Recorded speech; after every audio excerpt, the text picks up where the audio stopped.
News room से सीधी तस्वीरों का रुख करेंगे, जहां हरित भारत अभियान को लेकर हमारे बिजनेस एडिटर बीके शर्मा हमारे साथ जुड़ेंगे। नमस्कार, मैं हूं बीके शर्मा। आज हम बात करेंगे ऊर्जा की। ऊर्जा प्राणी जगत, प्रकृति सबकी भी स्पंदन के लिए जरूरत है ऊर्जा की। ऊर्जा की जरूरत है हमारे देश और प्रदेश के विकास के लिए, और इस ऊर्जा पर आज हम बातचीत करेंगे। और हमारे साथ इस चर्चा में एक प्रबुद्ध पैनल शामिल है, जिसमें राजस्थान के तमाम दिग्गज हैं जो ऊर्जा क्षेत्र में विभिन्न विषयों के विशेषज्ञ हैं।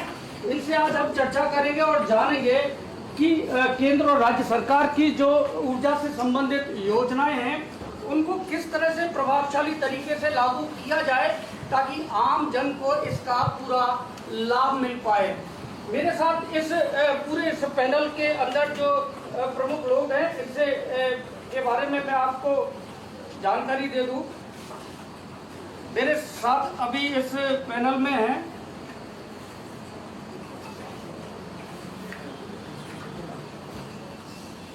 भारत सोलर संगठन भारत के राष्ट्रीय अध्यक्ष हैं। मेरे साथ अरविंद सिंधावा हैं।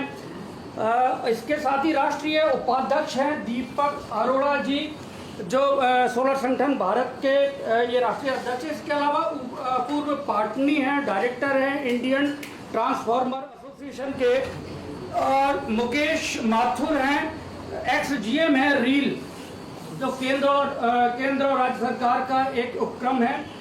इसके साथ ही अमित परनामी है, टीम हरित भारत के संयोजक हैं। गणेश अय्यर है, सोलर रूफटॉप के एक्सपर्ट है। राहुल विजय वर्गीय यहाँ पर हमारे साथ इस पैनल में जुड़े हैं, नेट मीटरिंग के एक्सपर्ट हैं। साथ ही एक एजेंट साहब है, जिनको अगर पितामह कहा जाए इसको ऊर्जा क्षेत्र के, तो शायद अतिशयोक्ति नहीं होगी। हमारे साथ में जितेंद्र गोयल भी हैं, जो हरित भारत अभियान के संयोजक हैं। तो तमाम ये लोग हैं जो हरित भारत अभियान या फिर जो नवीकरणीय ऊर्जा है उस क्षेत्र में ये विभिन्न अपने माध्यम से ये लोग अपना प्रयास कर रहे हैं ताकि राजस्थान को जो प्रदूषण मुक्त ऊर्जा के लिए हब बनाया जा सके। तो ये एक प्रयास है। हम इस पर चर्चा करेंगे, बात करेंगे कि सरकार की जो योजनाएं हैं, क्योंकि हाल ही में राज्य सरकार ने भजनलाल कैबिनेट में एक फैसला किया है जिसमें 150 यूनिट बिजली लोग जो उपभोक्ता है उनको मुफ्त दी जाएगी। कैसे होगा ये संभव, इस पर हम बात करेंगे। हम सबसे पहले एक एजेंट साहब से ही ये चर्चा की शुरुआत करते हैं। एक एजेंट साहब, गहलोत सरकार ने 100 यूनिट बिजली फ्री दी थी, इन्होंने उसको और स्ट्रेंथन किया है इस योजना को। तो लेकिन साथ ही इन्होंने 1.1 जो किलोवाट का सोलर मुफ्त भी लगाएंगे। तो ये योजना किस तरह से आगे बढ़ पाएगी? क्या सरकार का जो रोड मैप है सही दिशा में है? हमें ये समझना पड़ेगा कि जो पीएम सूर्य ग्रह जो योजना है, ये उस तबके के लिए है जो सबसे कम बिजली का कंजप्शन है। तो जो 100 से 150 यूनिट वाला जो काम करा गया है, ये सोच बिल्कुल सही दिशा में है, क्योंकि उनका तकरीबन जो कंजप्शन है वो भी इतना ही होता है। दूसरा जो बड़ा फायदा है वो ये कि जो पीएम सूर्य ग्रह योजना, जिसमें जो 1 किलोवाट वाला सिस्टम है, जिसमें इतनी बिजली उन्हें मिल जाती है जिसमें उनका काम चल सके। तो एक लंबे अंतराल के लिए जो सस्टेनेबिलिटी की बात है उसको डायरेक्टली एड्रेस करेगी 150 यूनिट वाला अनाउंसमेंट। एक बड़ा सवाल यहाँ पर ये था कि हमारे यहाँ पर सौर ऊर्जा का जो उत्पादन है उसके लिए अपार क्षमताएं हैं और इसकी वजह से राजस्थान शीर्ष पर है, लेकिन हमारे यहाँ पर जो सौर कंपोनेंट है उसमें हम काफ़ी पीछे हैं। और अगर प्रधानमंत्री पीएम सूर्य घर योजना की बात करें तो शायद आंकड़े अपने अपडेट हुए हैं, सिंधावा जी से बात करेंगे। 3 लाख के करीब एप्लीकेशंस हैं, 3,10,000 77,000 के करीब उनको सैंक्शन मिला है। अभी भी ये 25% के आसपास है। इतनी लोकप्रिय लोकप्रिय योजना है, फिर भी जनता इसके साथ जुड़ नहीं पा रही है। लेकिन क्या 1.1 की जो घोषणा है उसके बाद में ये आंकड़ा बदल सकता है? सबसे पहले मैं समाचार प्लस को धन्यवाद देना चाहूँगा और टीम हरित भारत को धन्यवाद देना चाहूँगा कि उन्होंने मुझे समाचार प्लस के इस मंच पे आमंत्रित किया और पीएम सूर्यघर मुफ्त बिजली योजना के अंतर्गत बोलने का मौका दिया। माननीय प्रधानमंत्री जी की जो महत्वाकांक्षा योजना है, जिसे हम पीएम सूर्यघर के नाम से जानते हैं, जैसा कि बीके शर्मा जी ने अभी आपको अवगत कराया है कि अगर आवेदन 3,10,000 के आसपास हैं और जिन पे नेट मीटरिंग लगभग 77,000 हुई है, तो सिर्फ 25% लोगों के घर पे नेट मीटरिंग सुविधा और जिन पे स्थापना हुई है, निश्चय ही 75% का एक गैप है। अगर मैं इसको दूसरे तरफ अगर लेके जाना चाहूँ तो हमारे राजस्थान की जो पूर्व सरकार थी, जिन्होंने 100 यूनिट मुफ्त बिजली योजना जो हमारी जनता को दी थी, वहीं माननीय प्रधानमंत्री श्री नरेंद्र मोदी जी ने 100 यूनिट जो कोल से पैदा होती थी उसको एक टारगेट के रूप में पूरे भारत में स्थापित किया कि अब वो कोल से उत्पन्न नहीं करके हर घर पे हर घर सोलर की स्थापना करने का उनका उद्देश्य है।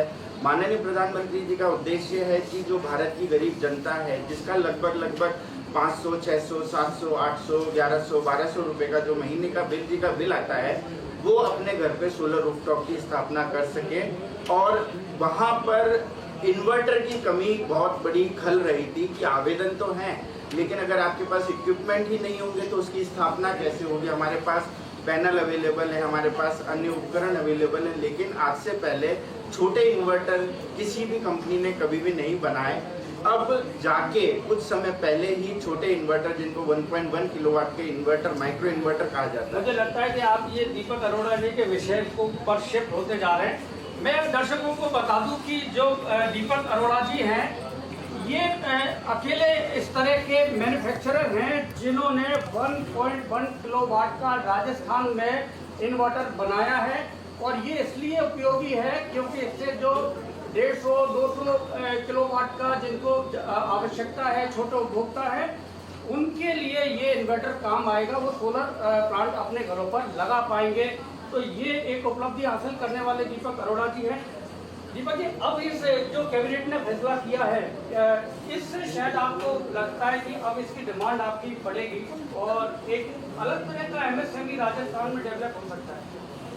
डिमांड की जब बात करें तो ये डिमांड 2024 से ही मार्केट में।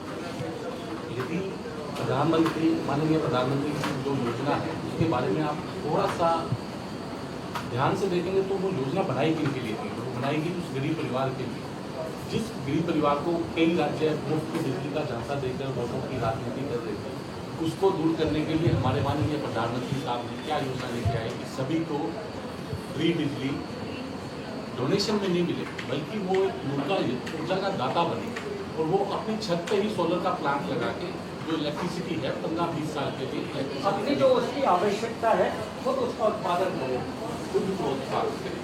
तो उसी योजना को ध्यान में रखते हुए जब ये गरीब परिवार के लिए हम बात करें तो 1.1 किलोवाट का सोलर प्लांट लगाने में भी उतनी एसेसरीज, उतनी फॉर्मेलिटी, वही अर्थिंग, वही डीसीडीबी, वही एसीडीबी, यानी कि हमारा इंफ्रास्ट्रक्चर की कॉस्ट इतनी थी कि वो 10 किलोवाट का प्लांट लगाए, भले 1.1 किलोवाट का प्लांट लगाए। उन्हीं चीज़ों को हमने एनालिस किया, उन चीज़ों को दूर करते हुए हमने 1.1 किलोवाट का माइक्रो इन्वर्टर मार्केट के अंदर लॉन्च किया है, जिसकी विशेषता ये है कि आपको उसके अंदर 3 अर्थिंग की जरूरत नहीं है, आपको अलग से डीसीडीबी की रिक्वायरमेंट नहीं है, क्योंकि वो लो वोल्टेज फ्रीक्वेंसी पे आपका इन्वर्टर काम कर रहा है। वो इन्वर्टर आपका डायरेक्ट पैनल के नीचे स्ट्रक्चर के ऊपर ही लग जाएगा, जिस कारण से क्या है कि आपको डीसीडीबी की रिक्वायरमेंट नहीं है।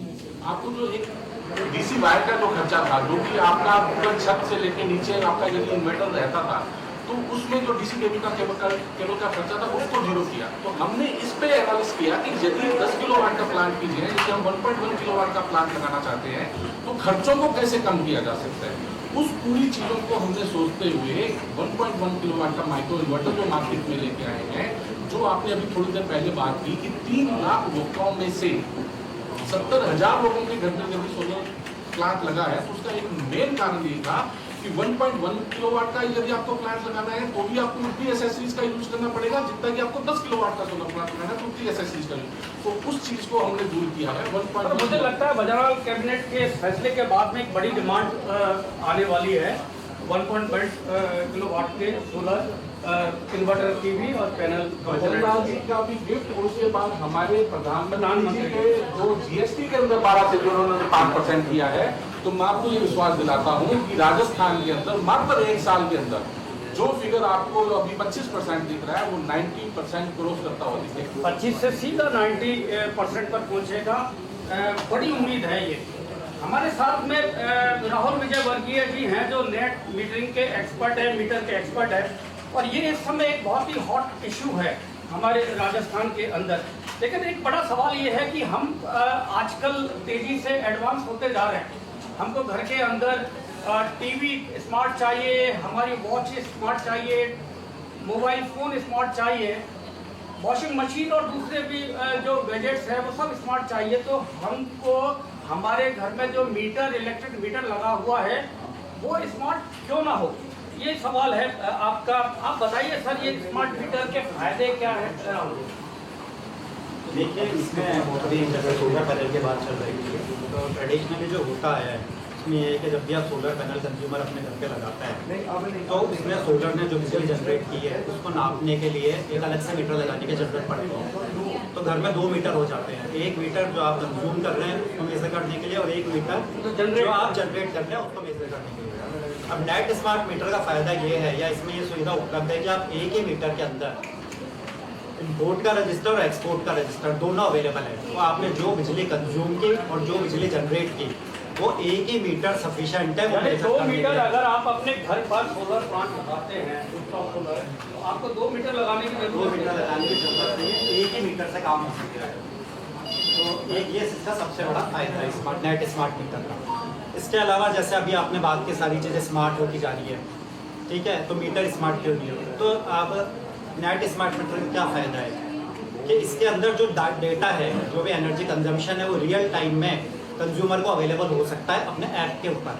तो अभी जो मीटर रीडर महीने के एंड में आता था और महीने के एंड में जाके आपको पता चलता था कि मेरी रीडिंग क्या है, वो अब आपको रियल टाइम में ऐप के माध्यम से हमेशा उपलब्ध है। आपको हफ्ते के अंदर, 15 दिन के अंदर, हर रोज आप अपना कितना कंज्यूम कर रहे हैं अपनी बिजली, और ये बिजली का कितना आपको पे करना है एंड ऑफ द मंथ, ये सारी चीज़ें आपको स्मार्ट मीटर से बताता है। एक्सपर्ट हैं, उनसे बात करेंगे, क्योंकि पूरे राजस्थान के अंदर तो हरित भारत अभियान चलाया हुआ है।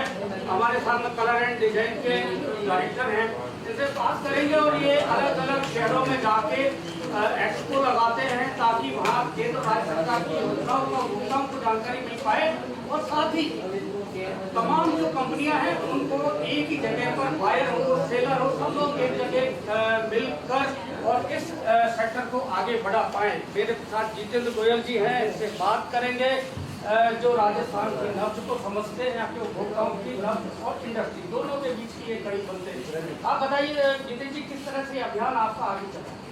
सबसे पहली बात तो मैं जो फजल जी जो निर्णय लिया है इसका मैं बहुत स्वागत करता हूँ। तो ये बड़ा राजनीतिक दृष्टि से देखो तो बड़ा अलग तरह का निर्णय है। अब ये जो अभी जो 150 यूनिट जो फ्री करेंगे वो 3 साल तक तो राजस्थान सरकार को उसकी कीमत चुकानी के बाद फ्री होगा। यानी कि एक ऐसा निर्णय उन्होंने लिया है कि जिसका उनके सरकार को पता नहीं फायदा मिलेगा नहीं मिलेगा। आगे आने वाली सरकार बीजेपी होगी या कांग्रेस की होगी,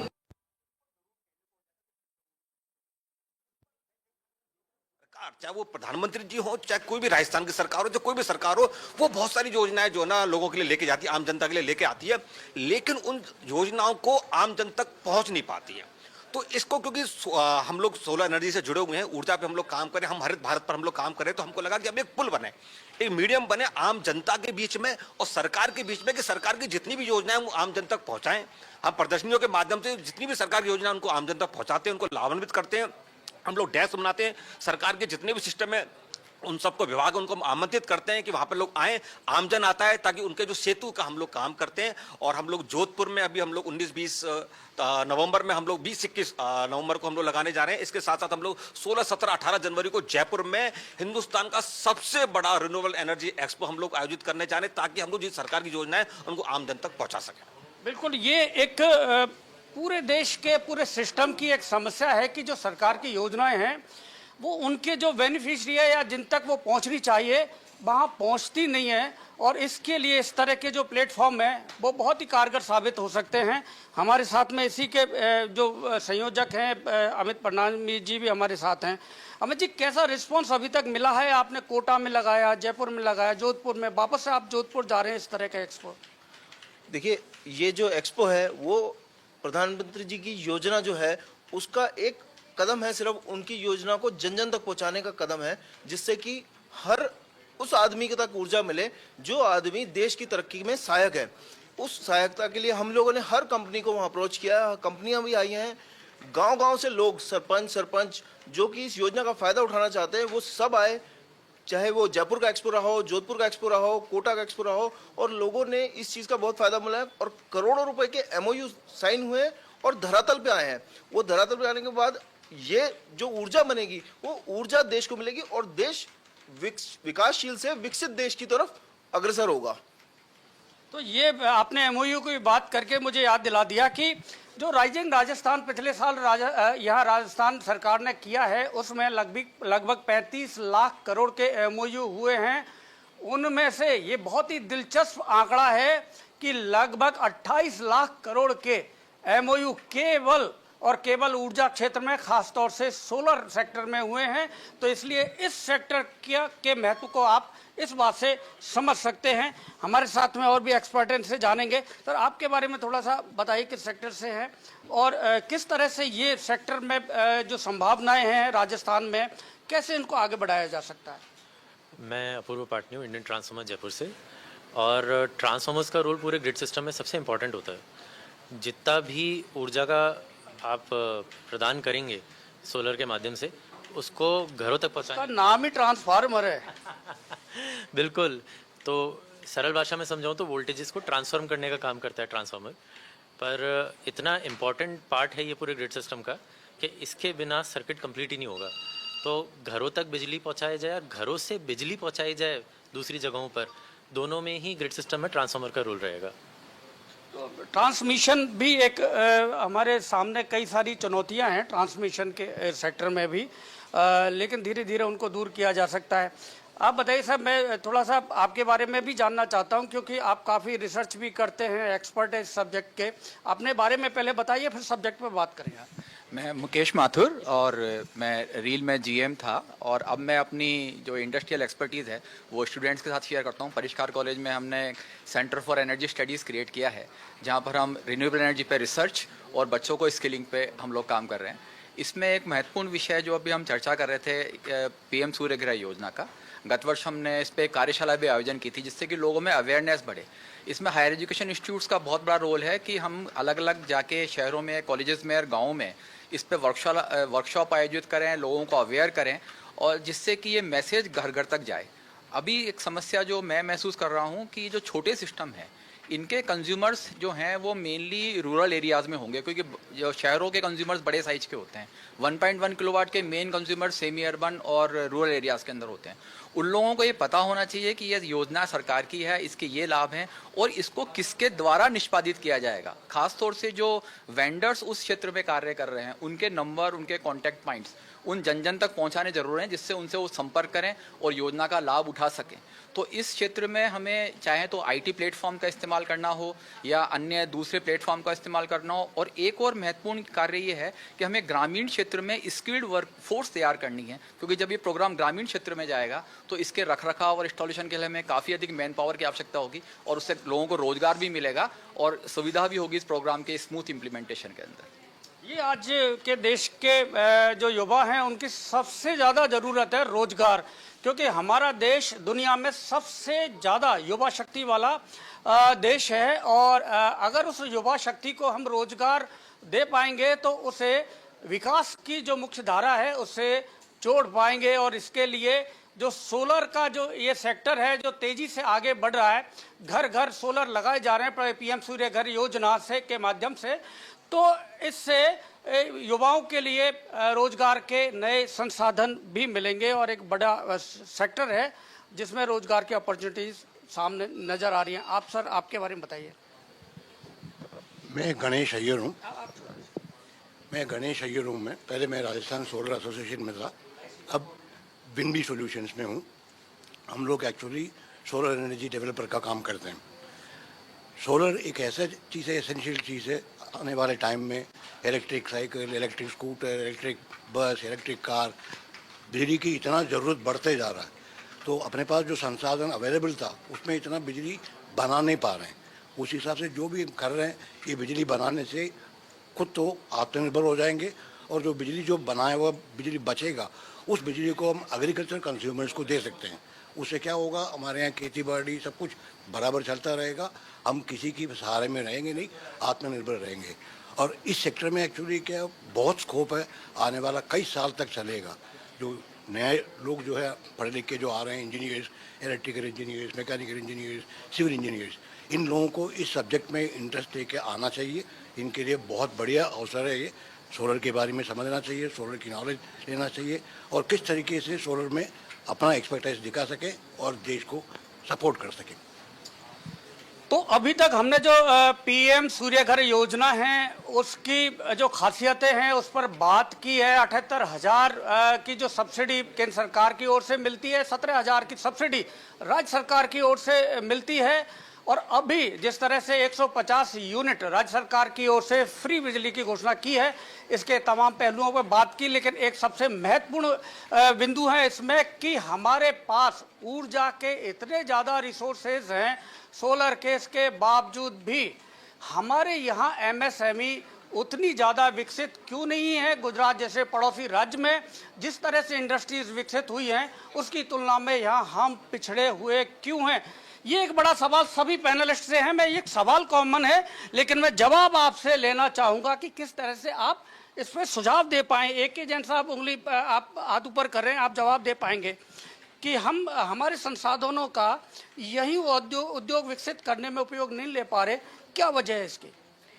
देखिए, सोलर जो क्षेत्र है वो दूर दराज के गांव और घरों में, गांव में पहुंचने तक की कवायद है, और उसके लिए जो सबसे बड़ी रिक्वायरमेंट है, जैसे आपने देखा कि अगर ज़रूरत पड़ी हमें हाइब्रिड इन्वर्टर्स की, कम कैपेसिटी के इन्वर्टर्स की, स्मार्ट मीटर्स की, तो ये किसने डेवलप किए? वो कोई बहुत बड़ी कंपनी नहीं है, एमएसएमई सेक्टर है। अगर ज़रूरत पड़ी स्किल इंडिया की, तो जैसे परिष्कार जैसे कॉलेज, यहाँ पे बैठे हुए मुकेश माथुर जी, ऐसे कॉलेजों ने बढ़ चढ़ के हिस्सा लिया। और भी अगर हम बात करें मैन्युफैक्चरिंग की बात करें, तो मैन्युफैक्चरिंग में जहाँ सेल एक बड़े लोगों का काम है, मॉड्यूल कंपेरेटिव छोटे लोगों का काम है, जब वो भी अब काफ़ी बड़ा हो चुका है। लेकिन ऐसी बहुत सारी चीज़ें, आज ट्रांसफार्मर इंडस्ट्री, कोई भी बिजली जहाँ पे जनरेट होगी, जनरेट होके कहीं ना कहीं जाएगी, और इस पूरे सिस्टम को किसी को लगाना पड़ेगा, इसको किसी को मेंटेन करना पड़ेगा। तो ये जो पूरा इकोसिस्टम है, इसमें अगर आप देखें तो बड़े मैन्युफैक्चरर्स, छोटे manufacturers, service providers, skill India mission, ये सारे चीज़ें एड्रेस हो जाती है। ट्रांसफार्मर इतना क्रिटिकल कंपोनेंट है। आज अगर सोलर में सबसे बड़ा गैप पूरे देश में निकलेगा तो वो सिर्फ ट्रांसफार्मर इंडस्ट्री का निकलेगा। हार्डली हम अभी तक अगर ग्रिड को अगर हम सोलर पे सारा दे पाए, जो एक पीएम साहब का मिशन है 400 गीगावाट, जो हम 2030 तक की बात कर रहे हैं, ऑलरेडी हम 200 गीगावाट रिन्यूएबल कर चुके हैं, and around 100 gigawatt plus solar कर चुके हैं। तो इसके लिए transformer is going to be a big issue. आज ट्रांसफार्मर में बड़ी कंपनी बहुत कम है और छोटी कंपनी काफ़ी है। तो इन छोटी कंपनी को, जो सारी एमएसएमई है, इन्हें बड़ा बनने की ज़रूरत है। तो ये उनके लिए बहुत बड़ी अपॉर्चुनिटी है। और सरकार की योजनाओं को अगर देखें तो एमएसएमई के लिए जो लोन की चीज़ें करी गई हैं, थिंग्स लाइक जो ट्रेडिंग के प्लेटफॉर्म्स, जो प्लेटफॉर्म्स है पेमेंट वाले, उससे एमएसएमई को बहुत सपोर्ट मिलता है। अगर हम इकोसिस्टम की बात करें तो जहां बड़े मैन्युफैक्चरर, छोटे इको सिस्टम बनाने की ज़रूरत है। इसमें थोड़ा सा छोटा आप अपना सुझाव दीजिए सर कि यहाँ पर एमएसएमई उतनी विकसित क्यों नहीं है, जबकि हमारे पड़ोस में गुजरात में जितना 100 से ज़्यादा करीब कंपनियां हैं, हमारे यहाँ गिनी चुनी 3-4 कंपनियां हैं जो पैनल बनाती हैं। तो इसके लिए क्या करना चाहिए और सरकार को एक्चुअली जो पॉलिसीज अभी बनाया, उन्होंने आज का दिन की सोचते हुए नहीं बनाया, उस समय की टाइम की सोच करके उन्होंने बना दिया। आज के टाइम में कंपोनेंट्स की ज़रूरत है, एमएसएमई की डेवलपमेंट की ज़रूरत है, लोकली मैन्युफैक्चरिंग होना चाहिए, जिससे सस्ता से सस्ता मटेरियल मिलेगा, हर आदमी सोलर के लिए जा पाएगा। तो सरकार को पॉलिसीज़ में थोड़ा बहुत तो परिवर्तन करना चाहिए, टाइम टू टाइम, मार्केट के हालात को देखते हुए, मार्केट की कंडीशन को देखते हुए करना चाहिए। जैसे अभी इन्होंने जीएसटी कम किया, 12% से 5% किया, इस तरीके से पॉलिसी में भी थोड़ा बहुत परिवर्तन लाना ही चाहिए। तब जा कर के एमएसएमई सेक्टर जो है इम्प्रूव होगा और लोकली मैन्युफैक्चरिंग बढ़ेगा, इजीली सामान मिलेगा, सब लोग सोलर की तरफ जाएंगे।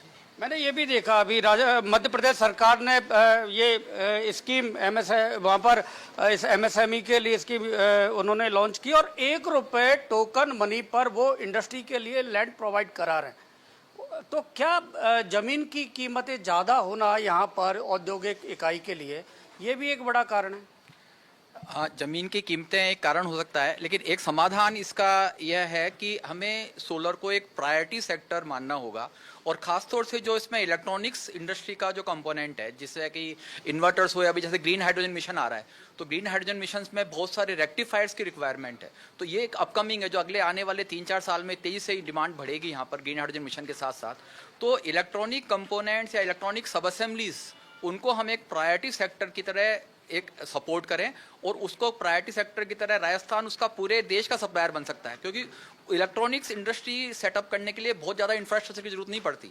वो राजस्थान जैसे क्षेत्र में भी आसानी से लगाई जा सकती हैं और उस इलेक्ट्रॉनिक्स इंडस्ट्री से ही हम ग्रीन हाइड्रोजन के रेक्टिफायर्स और सोलर एनर्जी के इन्वर्टर्स और दूसरे जो इलेक्ट्रॉनिक कंपोनेंट्स हैं उसका आसानी से सप्लाई कर सकते हैं। किया जा सकता है राजस्थान में, मतलब यहाँ पर जो माहौल है, एटमॉस्फेयर है, उसमें कोई कमी नहीं है और सरकार की योजना भी जैसे कोशिश की जा रही है सरकार की ओर से, मुझे लगता है कि इस योजनाओं में कागजों पर तो कोई कमी नहीं है। क्या धरातल पर कोई गैप है? गैप इस चीज़ का है कि सरकार की पॉलिसी सही दिशा में तो जा रही हैं, लेकिन इंडस्ट्री को भी अपना पार्ट प्ले करना पड़ेगा। आज अगर हम स्किल डेवलपमेंट की बात करें, बहुत सारे मैन्युफैक्चरर्स आज अपन इसी रीजन की बात करें तो लेबर शॉर्टेज की बात करते हैं। कोई लेबर को स्किल नहीं करना चाह रहा, डेवलप नहीं करना चाह रहा और सबको स्किल्ड मैन पावर चाहिए। How will that solve the problem? वो सॉल्व नहीं होगी ऐसे। तो साथ के साथ MSME के अंदर ट्रेनिंग सेंटर्स पे भी फोकस किया जाए इंडस्ट्री के पार्टनरशिप के साथ, और उसके साथ साथ ही एंशिलरी यूनिट्स का एक कंसल्टेंसी के पॉइंट ऑफ व्यू से डेवलपमेंट किया जाए। तब जाके अगर सप्लाई चेन बनेगी तो ही बड़ी इंडस्ट्री सर्वाइव कर सकती है, वरना सप्लाई नहीं आएगी तो इंडस्ट्री इस ऑर्डर को एग्जीक्यूट नहीं कर पाएगी। सप्लाई चेन, किसी भी इंडस्ट्री को डेवलप करने के लिए सप्लाई चेन की ज़रूरत होती है। हमारे साथ एक मेहमान जुड़े हैं और आप ज़्यादातर मीडिया के लोग इस चेहरे को बहुत अच्छे से पहचानते हैं, विशेषज्ञ हैं और ये अकेला इस तरह का औद्योगिक संगठन है एम्प्लॉयर्स एसोसिएशन ऑफ राजस्थान, जो ऊर्जा पर सबसे ज़्यादा फोकस करता है और सरकार को अपने नीति निर्धारण में दिशा निर्देश देते हैं, सुझाव देते हैं, जिसके आधार पर सरकार इनके सुझावों के आधार पर अपनी नीतियां बनाती भी हैं।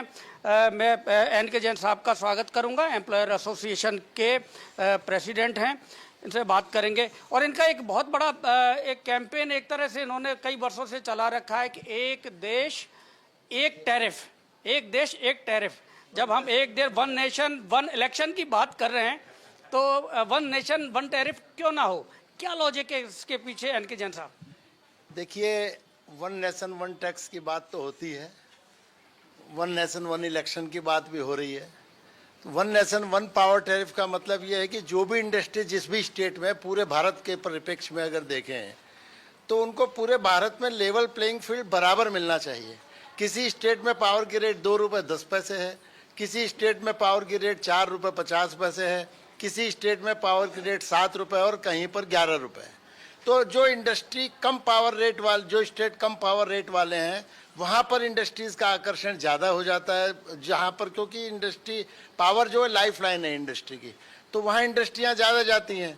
और जो स्टेट में पावर की रेट ज़्यादा है, जिसमें राजस्थान भी आता है, इसलिए वहाँ का रुख कम करती हैं इंडस्ट्रीज़। अगर ये पावर की रेट पूरे हिंदुस्तान में एक ही हो जाए तो फिर बाकी फैसिलिटीज की तरफ इंडस्ट्रीज ध्यान देंगी कि और स्टेट क्या। उसमें जो सरकार का तर्क था उसमें ये है कि हर स्टेट की जो एनर्जी की लागत अलग अलग है, तो उसकी फिर उसकी कॉस्ट अलग एक कैसे हो सकती है? सेंट्रलाइज पूल करना पड़ेगा आपको और पूरी एनर्जी जिस स्टेट में सस्ती पड़ती है उससे उसको वो कंपनसेट करें, जिस स्टेट में महंगी पड़ती है उसको कंपनसेट करें और जिस स्टेट में सस्ती पड़ती है उनसे लें। क्योंकि जब तक आप लेवल प्लेइंग फील्ड एक नहीं देंगे इंडस्ट्री को, तब तक कैसे पता चलेगा कौन सा स्टेट ज़्यादा तरक्की कर रहे हैं इंडस्ट्रीज़ में। अदरवाइज क्या होता है, जहाँ कम रेट होती है वहाँ पर ज़्यादा लोग चले जाते हैं। सेम वैसा ही केस जैसा भी आप मेरे से पहले जो वक्ता थे उनसे पूछ रहे थे कि ज़मीन की रेट वाला मुद्दा आपने एक उठाया था, तो मैं समझता हूँ जो भी प्रोजेक्ट लगते हैं उसमें ज़मीन की वैल्यू 3 से 4% से ज़्यादा नहीं होती है। 3-4% छूट यदि इंडस्ट्री को दे दी जाए तो आपके जो 36 लाख करोड़ के एमओयू साइन हुए हैं, मैं समझता हूं वो 36 नहीं 70 लाख करोड़ के एमओयू हो सकते हैं आपके यहाँ पे, और इंडस्ट्री धरातल पे आ सकती है। अभी आप देखिए बिहार ने छूट दे दी जमीन फ्री देने की, एमपी ने छूट दे दी। जब हमारे नेबरिंग स्टेट दे सकते हैं तो राजस्थान क्यों नहीं दे सकता? इस पर सरकार क्यों नहीं विचार कर रही है? कुछ इंडस्ट्री के लोगों से मेरी बात हुई थी जिन्होंने एमपी में अपना प्लांट लगाया। उन्होंने कहा कि यार आप हमारा नाम मीडिया में ना आना चाहिए ताकि यहाँ की सरकार नाराज हो जाएगी क्योंकि हमने एमपी में इन्वेस्टमेंट किया है। तो ये हालत नहीं होनी चाहिए। मुझे लगता है कि बराबर का एक मैदान होना चाहिए कंपटीशन के लिए। एक और ऊर्जा के क्षेत्र की चुनौती है छीजत, बिजली की छीजत। यानी बिजली का हम जितना उत्पादन करते हैं उपभोक्ताओं तक पहुंचती है, उसके बीच में छीजत होती है, यानी कि वो खराब होती है बिजली। ना तो उसका राजस्व सरकार को मिलता है ना उपभोक्ताओं को लाभ मिलता है। लेकिन क्या बिजली की छीजत का जो परसेंटेज है लगभग 18% के करीब राजस्थान में छीजत होती है। सरकार ने 15% का लक्ष्य भी रखा है कि इसको थोड़ा थोड़ा कम किया जाएगा, लेकिन अभी भी ये छीजत बाकी है। इसके लिए स्मार्ट मीटर एक बड़ा उपयोगी साधन हो सकता है। तो इस पर बात करेंगे विजय वर्गीय साहब से। क्या स्मार्ट मीटर से हम बिजली की छीजत को रोक पाएंगे ताकि जिन उपभोक्ताओं तक या जिन उद्योगों तक बिजली नहीं पहुंच पाई है या जिनको बिजली ज़्यादा चाहिए वहां तक उस 18% 15% को हम वहां तक पहुंचा पाए? हाँ, जैसा मैंने आपका पहले भी कहा कि स्मार्ट मीटर के अंदर रियल टाइम मॉनिटरिंग होती है डेटा की। तो अभी समस्या क्या है कि अभी जो ट्रेडिशनल मीटर्स लगे हुए हैं, जो नेट स्मार्ट मीटर नहीं है, उसके अंदर महीने में एक बार बिलिंग होती है और डेटा मीटर रीडर आके डेटा ले जाता है।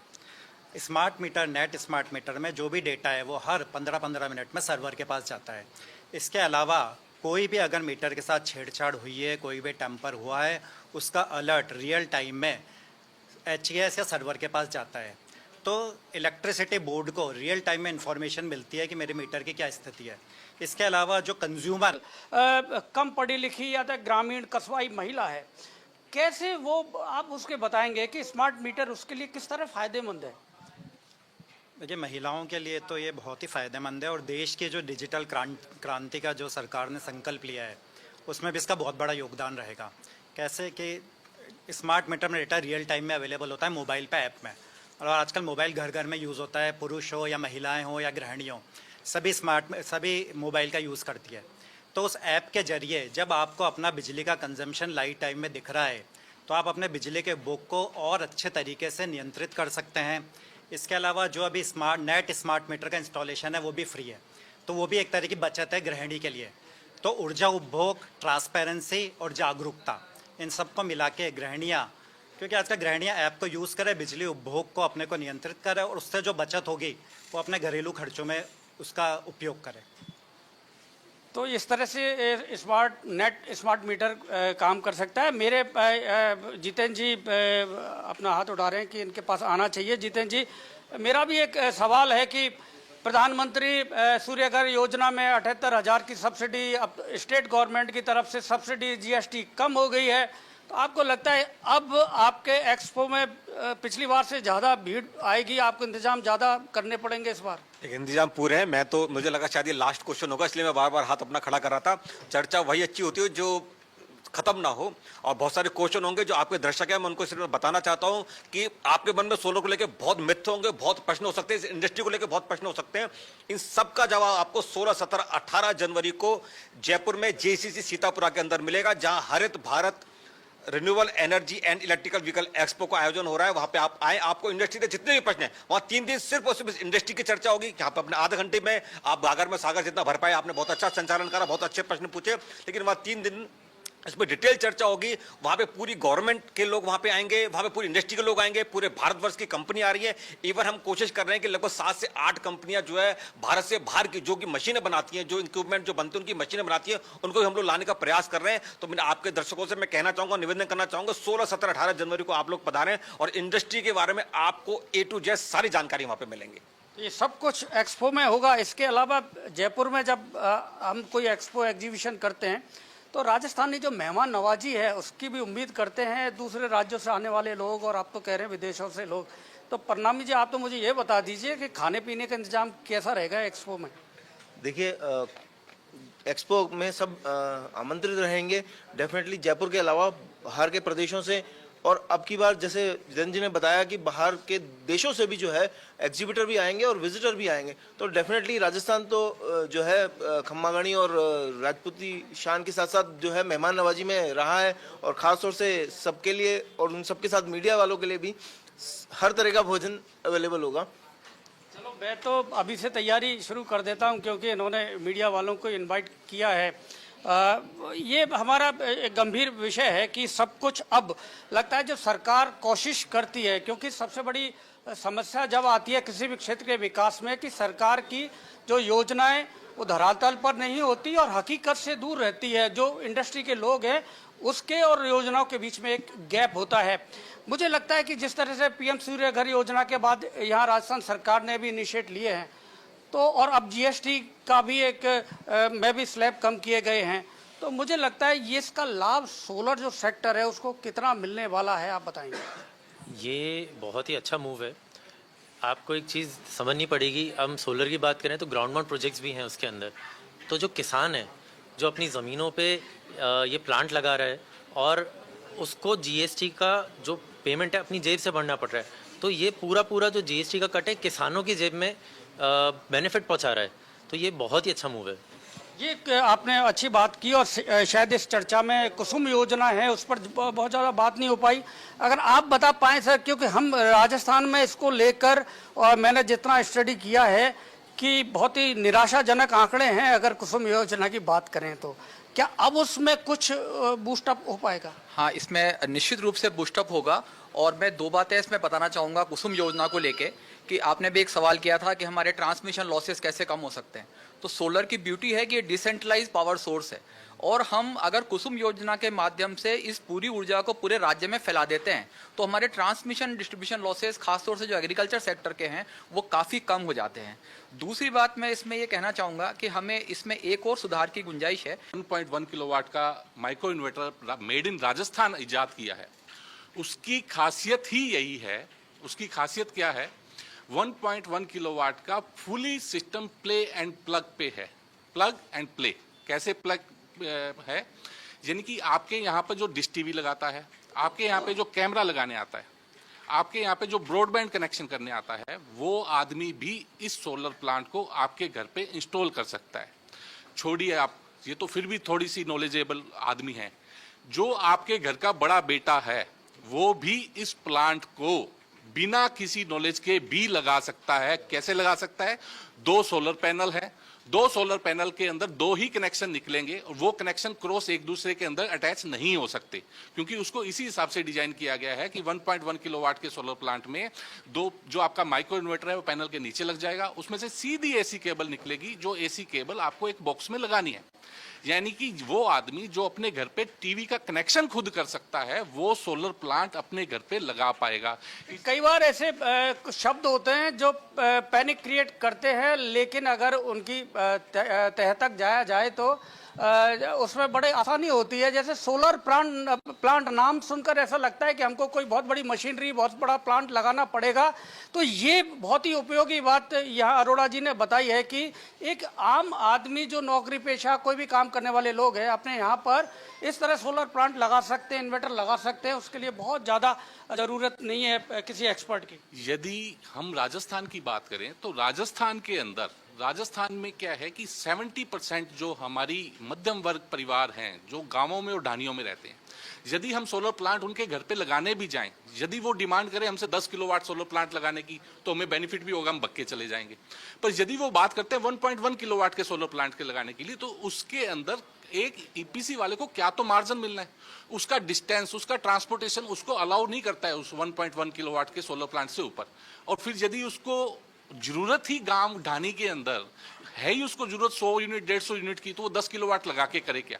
तो ये जो डिफरेंस दिख रहा है आपको कि हमारे पास 3 लाख रजिस्ट्रेशन है, 60,000 इंस्टॉलेशन हुई है, 2,40,000 नहीं हो पाई है, उसका मेन कारण यही है कि हमारी जो मिडिल क्लास फैमिली है उसकी रिक्वायरमेंट है 1.1 किलोवाट का माइक्रो इन्वर्टर या फिर 1 किलोवाट का सोलर प्लांट। उसकी प्रॉब्लम का जो सोल्यूशन किया है वो डुएक ने 1.1 का play and plug solution market में लेके आए हैं, जिसकी पूरी जानकारी आप डुएक की वेबसाइट पे जाके देख भी सकते हैं। तो ये सबसे बड़ी बात मैं आपको बता देना चाहता हूँ दर्शकों को कि तो भारत सोलर संगठन है, शायद वो एक पहला संगठन है जिसने राजस्थान के अंदर ये आवाज़ उठाई कि यहाँ पर 1.1 और 2.2 मतलब 3.3 से नीचे की कैपेसिटी वाले भी सोलर प्लांट के लिए सरकार को इनिशिएट लेना चाहिए और उनके लिए भी सब्सिडी भी योजना हो और 1.1 इन्वर्टर यहाँ पर बनाए जाने चाहिए। इस तरह के ये प्रयास भारत सोलर संगठन की ओर से किए गए थे, कलर एंड डिजाइन की ओर से किए गए थे। एक बहुत ही संक्षेप में, क्योंकि अभी मैं और संक्षेप में 1.1 किलोवाट का जो सोलर प्लांट डुएक एनर्जी प्राइवेट लिमिटेड लेके आया है वो एकमात्र सोलर संगठन के आह्वान पे लेके आया है। हम लिथियम बैटरी मैन्युफैक्चरर हैं 2017 से, हमारा इस सेक्टर में आने का कतई कोई मन नहीं। इसीलिए सरकार की घोषणा के बाद आप बुके लेकर मंत्री जी के पास गए थे, मुझे जानकारी है। तो ये लेकिन एक और अहम मुद्दा इस समय है पूरे देश के अंदर जो चर्चा का विषय है वो है जीएसटी। जीएसटी की 2 स्लैब कम की गई है। हालांकि ये कहा जा रहा है कि 2 ही स्लैब अब बची हैं, लेकिन मैं जानकारी दे दूं दर्शकों को कि अभी भी 4 स्लैब है, जिसमें 0% भी एक स्लैब है और 40% भी है जो लग्जरी और जो मादक पदार्थ है उनके ऊपर लागू है। लेकिन 2 स्लैब जो 12% है उसको समाप्त किया गया है और 28% को समाप्त किया गया है और इसका सबसे ज़्यादा लाभ आम उपभोक्ता को, छोटे उद्योगों को मिलेगा। इस पर बात करेंगे और इसके लिए सबसे बेहतर जो है विशेषज्ञ एनके जैन साहब के अलावा कोई हो नहीं सकता। एनके जैन साहब, ये सोलर जो सेक्टर है उसके भी कंपोनेंट पर जीएसटी कम किया गया है, बाकी भी बहुत सारे उत्पादों पर कम किया गया है। क्या दिशा मिलेगी इससे भारतीय बाजार को?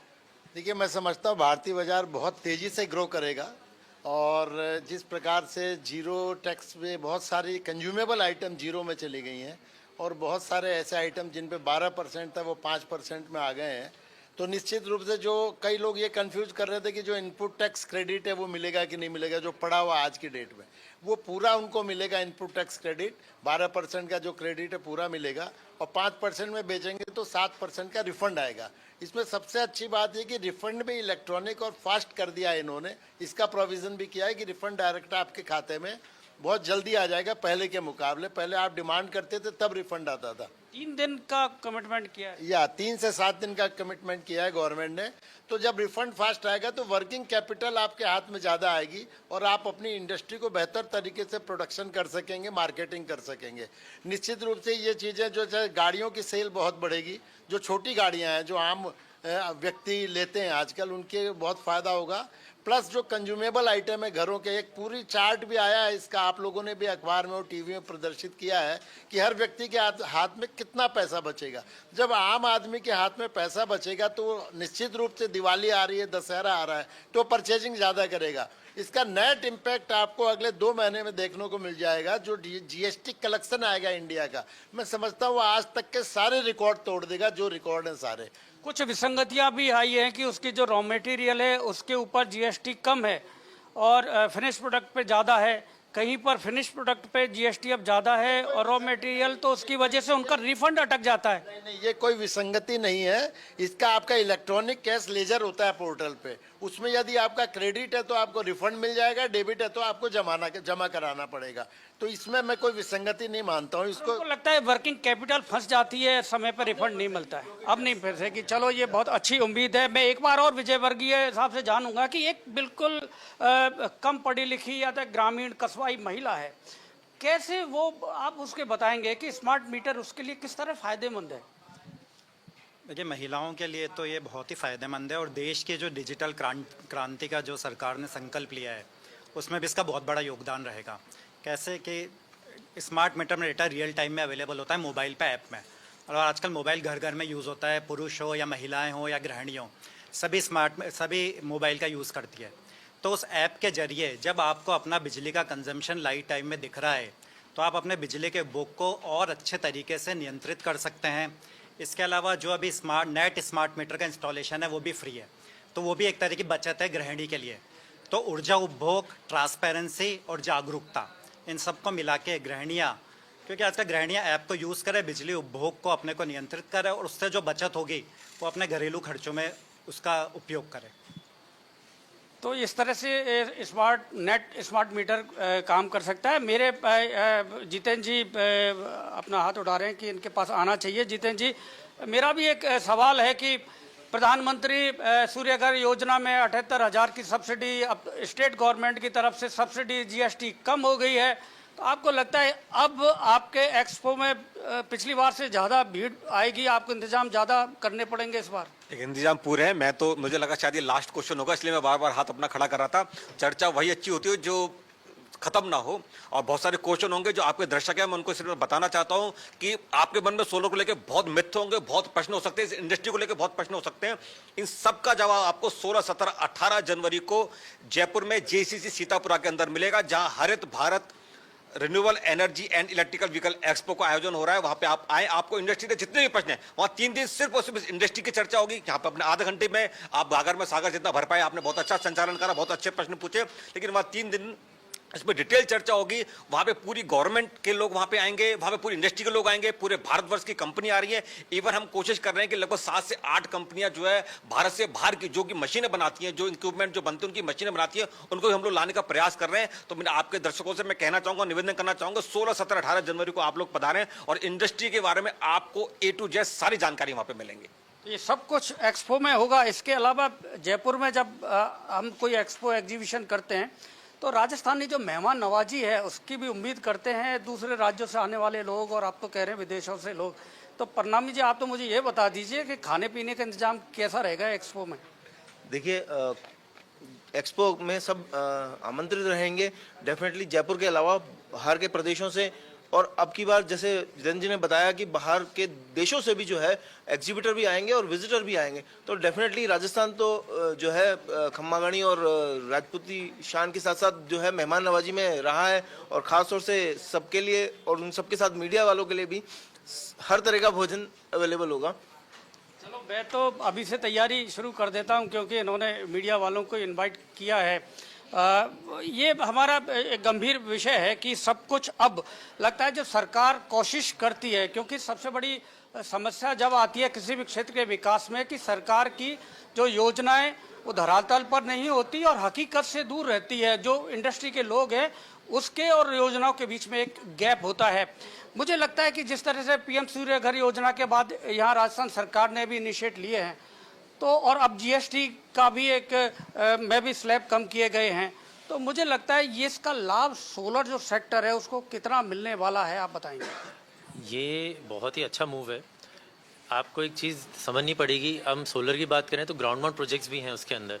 तो जो किसान है जो अपनी ज़मीनों पे ये प्लांट लगा रहा है और उसको जीएसटी का जो पेमेंट है अपनी जेब से भरना पड़ रहा है, तो ये पूरा जो जीएसटी का कट है किसानों की जेब में बेनिफिट पहुंचा रहा है। तो ये बहुत ही अच्छा मूव है।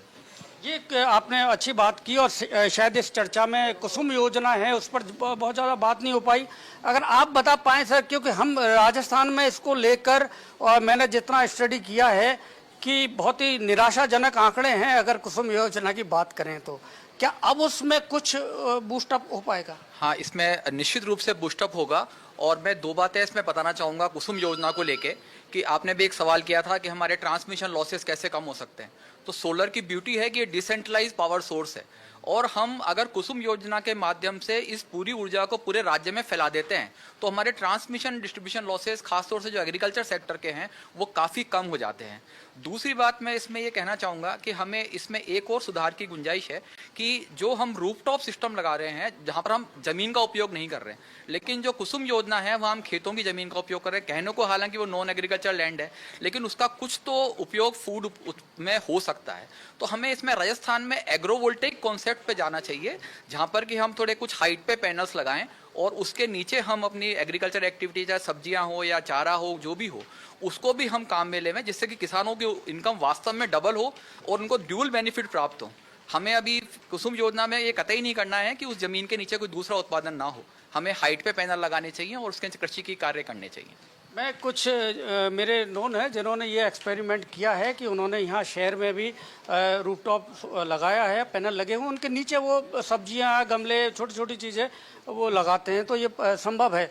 आप बताइए सर, किस तरह से ये थोड़ा कुसुम योजना को और ज़्यादा प्रभावी तरीके से राजस्थान में लागू किया जा सकता है, क्या करना चाहिए इसके लिए? अभी क्या है, कुसुम योजना में सरकार भी थोड़ा सा परेशान है, क्योंकि लोगों को प्लांट मिल जाता है और उसको इम्प्लीमेंट करने में टाइम लगता है। तो जिस हिसाब से प्लानिंग किया उतना अभी कुसुम में सक्सेसफुली कमीशनिंग नहीं हो पाया है। तो सरकार अभी सख्त कार्रवाई कर रहे हैं और लोगों को प्रेशर दे रहे हैं ताकि जल्दी से जल्दी ये प्लांट चालू हो जाए, जिससे बिजली बन जाए, क्योंकि आने वाला टाइम में बिजली की बहुत ज़रूरत पड़ेगा। जब तक ये प्लांट वगैरह तैयार नहीं होगा तब तक माननीय प्रधानमंत्री जी की जो लक्ष्य था वहाँ तक पहुँचना भी बड़ा मुश्किल है। इसीलिए सरकार भी बहुत प्रयास कर रहे हैं, डिपार्टमेंट लोगों भी बहुत प्रयास कर रहे हैं, और जिन लोगों को प्लांट मिला हुआ वो लोग भी अब थोड़ा सा तेज़ी से काम करने की कोशिश कर रहे हैं ताकि जल्दी से जल्दी ये प्लांट कमीशन हो जाए और बिजली उपलब्धता चालू हो जाए। मैं आपको बता दूं कि एक सरकार के ऊर्जा विभाग का एक कार्यक्रम था जिसमें केंद्र सरकार के भी प्रतिनिधि आए हुए थे, हम भी वहां मौजूद थे। तो राज्य सरकार के जो ऊर्जा विभाग के प्रतिनिधि हैं उन्होंने मंच से स्वीकार किया कि जो कुसुम योजना में राजस्थान में काम होना चाहिए था, हम स्वीकार करते हैं कि नहीं हो पाया। AK जैन साहब से ज़्यादा इस पर प्रकाश और कोई डाल नहीं सकता। सर, क्या कारण रहे? देखिए, कुसुम योजना का जहाँ तक सवाल है, वो स्थिति सिर्फ राजस्थान में ही नहीं है, महाराष्ट्र में भी तकरीबन सेम स्थिति है। दूसरे भी स्टेट अगर देखें तो वहाँ भी कुसुम में काम कम हुआ है। सबसे बड़ा कारण जो मुझे नज़र आता है कुसुम में, एक तो कुसुम पहले बैंकेबल नहीं हो पा रही थी, तो 1.5-2 साल पहले ये स्कीम बैंकेबल हुई। SBI ने इस साल फाइनेंसिंग शुरू भी की थी, लेकिन स्पीड न मिलने का बड़ा कारण है कि लैंड का न मिलना। लैंड की रिक्वायरमेंट बिना काम हो ही नहीं सकता है, और कुसुम में जितने मेगावाट आपको लगाना है तकरीबन 4 गुना आपको एकड़ चाहिए होगा। तो ये हर जगह प्रॉब्लम हुई है। जब सरकार से पुश आया तो वहाँ की जो भी नोडल एजेंसीज हैं, जो डिस्ट्रीब्यूशन कंपनीज हैं, उन्होंने बिड्स किए और बहुत ही स्पीड से बिड्स हुए, और हर जगह करीब 12 से 15 गीगावाट के बिड्स होने के बाद में कॉन्ट्रैक्ट अवार्ड भी हुए। धरातल पे ना आने का कारण सबसे बड़ा यही है, लैंड की अवेलेबिलिटी ना होना। जिस रेट पे PPA साइन हुआ उसके बाद मॉड्यूल की प्राइस बढ़ गई, that became another challenge, and bankability, bank का जो सपोर्ट मिलना चाहिए वो नहीं मिल पाया। तो हरित भारत पर आज ये सारगर्भित चर्चा हुई। तमाम एक्सपर्ट यहाँ पर हमारे साथ मौजूद थे, सभी ने इसमें अपनी अपनी बात कही, और जाहिर सी बात है कि इस सब से सरकार को आगे भी अपनी योजनाएं बनाने में मदद मिलेगी। आप सभी मेहमानों के लिए बहुत बहुत शुक्रिया। अभी वक्त इतना ही, आप देखते रहिए समाचार प्लस।